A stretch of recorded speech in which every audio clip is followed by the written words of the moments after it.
You do got Yogi asking, why do you have such a sweet, raspy voice? Oh, real story.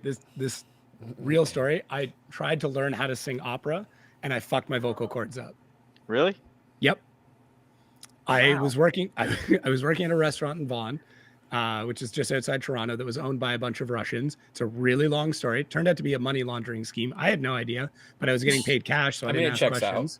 Yeah, Yeah. and the one of the owners was a Russian opera singer, and her husband was a Russian circus performer, Alexander Olyenkov, if you want to look him up.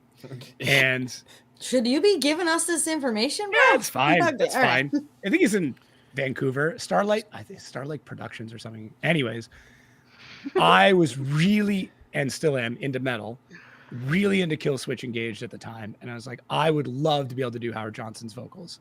They're incredible. I don't understand how he can scream and have these like operatic, like they're the cover of Holy Diver, or like it's just anything he does is incredible. And she's like, oh, I teach you that. And I'm like, no, you can't. She's like, I was opera singer. I teach you that. And I'm like, okay. She's like, we have many rules. You no dairy, no ice, and you warm up for an hour. And I'm like, I have to warm up for an hour? She's like, or you sound like shit. And I'm like, okay, fine. So I followed all the rules. I started to learn how to sing opera. And then I got really drunk one night at a party. And, you know, I'm like 19, 20 years old. And I'm like, I can sing opera. And they're like, no, you can't. Watch me. And I went to do something and it just went, and that was it. And I tore a vocal cord.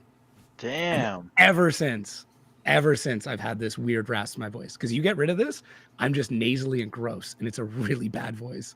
The only saving grace is that I sound like I might be able to do a Chevy commercial. Dude, honestly, though, like, talk about a blessing in disguise. Yeah. Thank God for partying a little. There are, right? You know?